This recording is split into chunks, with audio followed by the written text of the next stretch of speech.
2011 3.5 പതിറ്റാണ്ട് നിന്നിട്ട് പൊളിഞ്ഞുപോയ ബംഗാളിൻ്റെ ഇലക്ഷൻ അത് കവർ ചെയ്യാൻ ഞാൻ പോയിട്ടുണ്ട്. അപ്പോൾ അവിടെ ചെല്ലുമ്പോൾ നമ്മൾ പിന്നെ അവരുടെ കൽക്കത്തയിലെ ഓഫീസിൽ ചെല്ലുമ്പോൾ ബിമൻ ബോസ് അടക്കമുള്ള നേതാക്കന്മാർ ഒറ്റമുറി ഫ്ലാറ്റിൽ അപ്പോഴും താമസിച്ചുകൊണ്ടിരിക്കുന്ന വളരെ ജനകീയരായ രീതിയിൽ തന്നെയാണ്.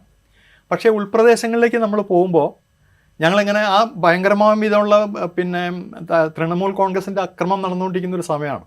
ഞങ്ങൾ വെളുപ്പിന് ഒരു സ്ഥലത്തേക്ക് എത്തുന്ന സമയത്ത് കാണുന്ന ഒരു എന്ന് വെച്ചാൽ പൊളിഞ്ഞു പോയൊരു കെട്ടിടത്തിൻ്റെ ഓട് എടുത്തുകൊണ്ട് പോവാണ് ആളുകൾ, ഗ്രാമീണർ വന്നിട്ട് കഴുക്കോൽ ഊരിക്കൊണ്ട് പോവാണ്. അത് നോക്കുമ്പോൾ ഒരു CPM-ൻ്റെ ഓഫീസാണ്. അതൊരു കൃത്യമായ ചിഹ്നമായിരുന്നു ആ തെരഞ്ഞെടുപ്പിൻ്റെ. അവിടെ ഞങ്ങളൊരു ഗ്രാമീണനോട് സംസാരിച്ചു, അയാളോട് നമ്മൾ ഒഫീഷ്യലി ബൈറ്റ് എടുത്തു. ഞങ്ങൾ 3-4 ടീമുണ്ടായിരുന്നു മാധ്യമ പ്രവർത്തകരുടെ. അപ്പോൾ അയാൾ പറഞ്ഞു ഇവിടെ CPM മാത്രമേ ജയിക്കുള്ളൂ, ഇതാണെന്നൊക്കെ ഭയങ്കര CPM മാത്രമാണ്, CPM എന്നുള്ള 5-6 തവണ പറഞ്ഞു.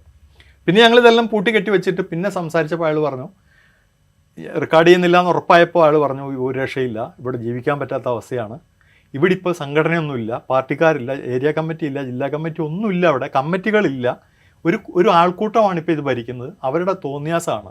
എന്നിട്ട് അയാൾ പറഞ്ഞ ഒരു ഉദാഹരണം, എൻ്റെ മോടെ കല്യാണമായിരുന്നു, അത് ഞാൻ 100 പേരെ വിളിച്ചിട്ടുള്ളൂ, പക്ഷേ കല്യാണത്തിൻ്റെ ഒരു 5 ദിവസം മുമ്പ് ഇവിടുത്തെ CPM-ൻ്റെ നേതാവ് വന്നിട്ട് പറഞ്ഞു ഇവിടെ ഒരു ക്യാമ്പ് നടക്കുന്നുണ്ട്, അതിലുള്ള 100 പേർ കൂടി ഭക്ഷണം കൊടുക്കണമെന്ന് പറഞ്ഞു. അപ്പം ഞാൻ പറഞ്ഞു എൻ്റെ കയ്യിൽ പൈസ ഇല്ല, എനിക്ക് ബുദ്ധിമുട്ടാണെന്ന് പറഞ്ഞപ്പോൾ അങ്ങനെയാണ് നിൻ്റെ കല്യാണം നടക്കുന്നത്, നമുക്ക് കാണാം എന്ന് പറഞ്ഞു. അവസാനം ഞാൻ എൻ്റെ പലിശയ്ക്ക് പണം എടുത്തിട്ടാണ് ആ ഭക്ഷണം കൊടുത്തത് എന്നയാൾ പറഞ്ഞു. എന്നുവെച്ചാൽ ഈ ഒരു 10-35 വർഷം ഒന്നിച്ച് ഒരു പാർട്ടി ഭരിച്ചുകൊണ്ടിരിക്കുമ്പോൾ സ്വാഭാവികമായി ഉണ്ടാകുന്ന ഡീഗ്രഡേഷനാണ്. അതിന് സംഘടനാ സംവിധാനങ്ങളില്ല, താഴെത്തട്ടിൽ യൂണിറ്റുകളില്ല, ഒന്നുമില്ല, ആൾക്കൂട്ടമില്ല.